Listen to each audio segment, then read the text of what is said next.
الحمد لله رب العالمين والعاقبة للمتقين والصلاة والسلام على سيد الأنبياء والمرسلين خاتم النبيين محمد وعلى آلہ وصحبہ اجمعین اما بعد۔ میرے دینی اور ایمانی بھائیوں، بزرگوں اور دوستوں، اللہ تعالیٰ اپنے بندوں پر بڑے مہربان ہیں، بڑے شفیق، بڑے رحم دل۔ اتنی رحمت اس کی بے پایہ ہے کہ ہزار بندوں کی کوتاہیوں اور کمزوریوں کے باوجود اللہ تعالیٰ اپنے بندوں کو اپنے قریب کرنے کے لیے طرح طرح کے وسائل ان کے لیے مہیا کرتے رہتے ہیں۔ ابھی رمضان کے ایام تھے جو بڑی برکتوں اور رحمتوں کے ایام تھے۔ اللہ تعالیٰ نے بندوں کو اپنے قریب کرنے کے لیے رمضان کا پورا مہینہ مہیا کر دیا تھا۔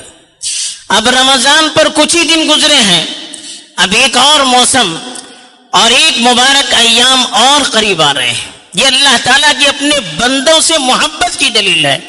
اللہ چاہتے ہیں کہ بندے اس کے قریب آئیں، بندے اپنی کمزوریوں اور کوتاہیوں سے باز آئیں، بندے اپنی غفلت سے دور ہوتے رہیں اور اللہ کی طرف متوجہ ہوتے رہیں۔ جسے ایک ماں کو اپنے بچوں کی فکر ہوتی ہے، وہ بچوں کی نافرمانیوں کے باوجود، بچوں کی کوتاہیوں کے باوجود، بچے کی غفلت کے باوجود وہ اپنے قریب اس کو کرتی رہتی ہے اور طرح طرح سے اپنے قریب کرنے کے لیے اس کو وسائل بھی مہیا کرتی رہتی ہے۔ تو ایک ماں جتنا اپنے بندوں سے محبت کرتی ہے، جتنی فکر کرتی ہے، جتنی ان کے ساتھ ہمدردی رکھتی ہے، اللہ تعالیٰ اس سے ہزار گنا زیادہ اپنے بندوں کی فکر کرتے ہیں، اپنے بندوں پر مہربان ہے۔ وہ بندوں کو بندوں کے لیے یہ پسند نہیں کرتے ہیں کہ بندہ غلط رخ پر چلا جائے، بندہ اپنی بربادی کے راستے پر چلا جائے، یہ اللہ کو پسند نہیں ہے۔ اس لیے وقتاً فوقتاً ایسے مواقع اللہ کی طرف سے بندوں کو مہیا کیے جاتے رہتے ہیں کہ جن ایام کی وہ قدر کر کے اپنی کمزوریوں کی تلافی کریں، اپنے اندر روحانیت پیدا کریں، اللہ سے تعلق اتنا مضبوط کریں کہ اگلے مراحل کے لیے وہ تعلق ہمارے لیے ذریعہ بن سکے۔ تو ایسے ہی اللہ کی طرف سے اب کچھ مخصوص ایام آ رہے ہیں۔ ابھی آج چاند رات ہے، اگر آج چاند رات نظر آ گیا تو کل سے ذی الحجہ کے ایام شروع ہو جائیں گے۔ تو ذی الحجہ کا مہینہ اللہ کے نزدیک بڑا مبارک مہینہ ہے، خاص طور پر اس کے شروع کے 10 دن یہ تو اللہ کے یہاں سب سے مبارک دن مانے جاتے ہیں، اس لیے کہ ان ایام میں وہ عبادتیں جمع ہو جاتی ہیں جو سال کے کسی دن میں جمع نہیں ہوتی ہیں، کسی مہینے میں جمع نہیں ہو سکتی۔ وہ کیا عبادتیں ہیں؟ نماز ہے، روزے ہیں، صدقہ ہیں، اور سب سے بڑھ کر حج اور قربانی۔ یہ 2 اعمال تو ایسے ہیں کہ حج کے ایام کے علاوہ، ان ایام کے علاوہ اور کسی زمانے میں اللہ کے لیے ادا نہیں کیے جا سکتے۔ تو باقی دنوں میں اتنے اعمال جمع نہیں ہو سکتے جتنے ان دنوں میں اعمال جمع ہوتے ہیں۔ اس لیے اللہ تعالیٰ نے ان ایام کی اہمیت کو بیان کرنے کے لیے اللہ نے قسم کھائی، والفجر وليال عشر، قسم ہے فجر کے وقت کی، قسم ہے 10 راتوں کی۔ علماء نے لکھا ہے وہ 10 راتیں جن کی قسم اللہ نے کھائی ہے وہ یہ 10 ذی الحجہ کے ایام ہیں۔ اللہ تعالیٰ جب کسی چیز کی قسم کھاتے ہیں تو اس چیز کی اہمیت کو بیان کرنا مقصود ہوتا ہے۔ تو ان ایام کی قسم اللہ نے اس لیے کھائی ہے لوگوں کو معلوم ہو جائے کہ ان ایام کی کتنی اللہ کے یہاں قدر و قیمت ہے۔ اسی لیے رسول اللہ صلی اللہ علیہ وسلم نے ارشاد فرمایا، ما من ایام العمل الصالح فیہن احب الی اللہ من هذه الایام العشر۔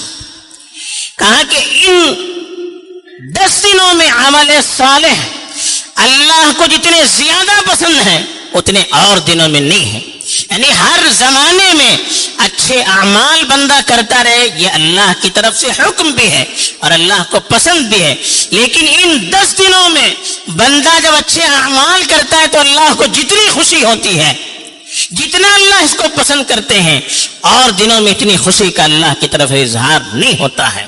تو اس صحابہ نے پوچھا، جب اللہ کے رسول نے کہا کہ ان ایام میں عمل صالح اللہ کو بہت محبوب ہے جو کسی زمانے میں محبوب نہیں ہے، تو صحابہ نے پوچھا ولل جہاد فی سبیل اللہ، اللہ کے راستے میں جہاد کرنا کہ یہ بھی اللہ کو محبوب نہیں ہے ان ایام کے عمل سے بڑھ کر؟ کہا ولل جہاد فی سبیل اللہ، اللہ کے راستے میں جہاد کا بھی وہ مقام نہیں ہے. الا رجل خرج بنفسه وماله، کہ البتہ وہ آدمی جو اپنی جان و مال کو لے کر اللہ کے راستے میں چلا جائے، فلم يرجع بشيء من ذلك او كما قال صلی اللہ علیہ وسلم، کہ جو اپنی جان و مال کو اللہ کے راستے میں پیش کرے اور پھر کسی چیز کو لے کر واپس نہ آئے. یعنی وہ آدمی جو باقی دنوں میں اپنا جان مال اللہ کے راستے میں قربان کر دے، اس کی تو اہمیت ہے، باقی سارے اعمال سے بڑھ کر ان ایام میں، ان دنوں میں نیک اعمال کے اللہ کے یہاں قدر و قیمت ہے. اس لیے ان ایام کی بڑی قدر کرنی چاہیے. ان ایام میں کیا اعمال ہیں؟ خود قرآن مجید میں ارشاد فرمایا وَيَذْكُرُ اسْمَ اللَّهِ فِي أَيَّامٍ مَعْلُومَاتٍ، کہ معلوم متعین دنوں میں اللہ کا ذکر کرنا چاہیے. وہ معلوم دن کون سے ہیں؟ اکثر مفسرین نے لکھا ہے یہی ایام عشر ہیں. اس لیے مسند احمد کی روایت میں آیا ہے کہ اکثروا فیہن من التہلیل والتحمید والتکبیر، اور طبرانی کی روایت میں آیا والتسبیح، یعنی ان ایام میں لا الہ الا اللہ، اللہ اکبر، الحمدللہ، سبحان اللہ، جو کلمہ ہم پڑھتے ہیں سبحان اللہ والحمدللہ ولا الہ الا اللہ واللہ اکبر، کہا کہ یہ اذکار ان ایام میں سب سے زیادہ کرنا چاہیے. اس کی تاکید کی گئی حدیث میں کہ ان ایام میں ان کلمات کا ورد زیادہ ہونا چاہیے، سبحان اللہ، الحمدللہ ولا الہ الا اللہ واللہ اکبر. اور دوسرے اعمال بھی ہونے چاہیے، تلاوت کی کثرت، نفلوں کی کثرت، نمازوں کی پابندی اور دنوں کے مقابلے میں زیادہ ان اعمال میں ہونے چاہیے. خاص طور پر ان ایام میں روزے رکھنے کی بھی تاکید کی گئی ہے. حضرت حفصہ کی روایت ہے کہ اللہ کے رسول صلی اللہ علیہ وسلم نفل روزوں میں 3 روزوں کی بہت پابندی کرتے تھے، کبھی چھوڑتے نہیں تھے. ایک تو عاشورہ کا روزہ، دوسرے یہ ان ایام کے 10 ایام یعنی 9 روزے، 1 سے لے کر 9 تاریخ کے روزے اللہ کے رسول پابندی سے رکھتے تھے، اور ہر مہینے کے 3 روزے. نسائی وغیرہ میں اس روایت کو بیان کیا گیا ہے. تو روزہ رکھنا، اسی لیے امام نووی رحمۃ اللہ علیہ اور دیگر ائمہ نے لکھا ہے کہ ان ایام میں پورے ایام کے روزے، 9 دنوں کے روزے رکھنا بھی مستحب ہے. لیکن خاص طور پر ایک دن جو عرفہ کا دن ہے، اس دن کے روزے کی تو بڑی تاکید آئی ہے. اللہ کے رسول صلی اللہ علیہ وسلم نے ارشاد فرمایا صیام یوم عرفہ انی احتسب علی اللہ ان یکفر السنة التي قبلہ والسنة التي بعدہ. عرفہ کے روزے کے بارے میں مجھے اللہ سے امید ہے کہ وہ پچھلے سال کا اور اگلے سال کا، دونوں سال کا گناہ معاف کر دے. یعنی ایک روزے کی بنیاد پر اللہ کے رسول صلی اللہ علیہ وسلم نے فرمایا عرفہ کا مطلب 9 ذی الحجہ کا روزہ. اپنے علاقے کے اعتبار سے 9 ذی الحجہ کا جو روزہ ہوتا ہے وہ ہمارے لیے عرفہ ہے. ہمیں اپنے چاند کے مطابق عمل کرنا ہے. دنیا میں وہاں ہے، دنیا میں یہاں ہے، اس کی تحقیق کی کوئی ضرورت نہیں ہے. ہمیں اپنے چاند کی ضرورت ہے. اپنے یہاں کے چاند سے ہمارے یہاں کی تاریخ شروع ہو جاتی ہے، اور یہ شروع سے ہوتا رہا ہے. آج کوئی نئی تحقیق ہمیں کرنے کی ضرورت نہیں ہے.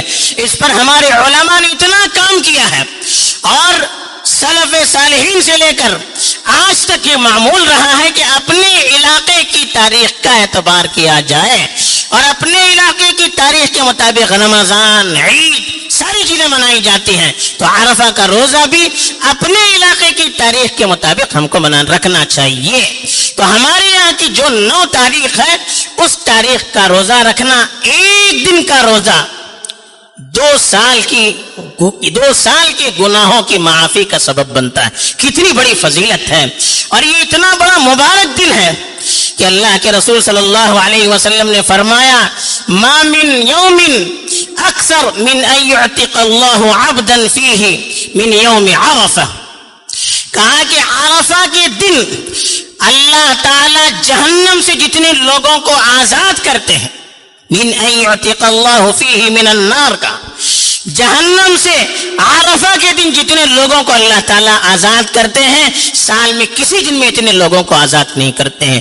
جتنے لوگوں کو جہنم سے چھٹکارا اس دن میں ملتا ہے، سال کے کسی دن میں اتنے لوگوں کو جہنم سے آزاد نہیں کیا جاتا. بلکہ حدیث میں آتا ہے فَيُبَاهِي بِهِمُ الْمَلَائِكَةُ، اللہ تعالیٰ ان سے قریب ہو جاتے ہیں، فَيَدْنُو، بندوں سے قریب ہو جاتے ہیں اور فرشتوں سے فخر کر کے پوچھتے ہیں ما اراد ہؤلاء، یہ لوگ کیا چاہتے ہیں؟ جو عرفات میں رو رو کے اللہ کے سامنے لوگ گڑ گڑاتے ہیں، دعائیں کرتے ہیں، ان کی طرف اشارہ کر کے اللہ تعالیٰ فرشتوں سے فخر کر کے پوچھتے ہیں کہ ان کے لیے کیا چاہتے ہیں یہ. تو یہ اس دن کی اہمیت ہے، عرفہ کے دن کی، کہ اللہ تعالیٰ کو اس دن میں کی عبادت کتنی محبوب ہے. تو اس دن بھی خاص طور پر ہمیں روزہ رکھنا چاہیے اور ان ایام کو دعاؤں میں بھی صرف کرنا چاہیے، کثرت سے دعائیں کرنی چاہیے.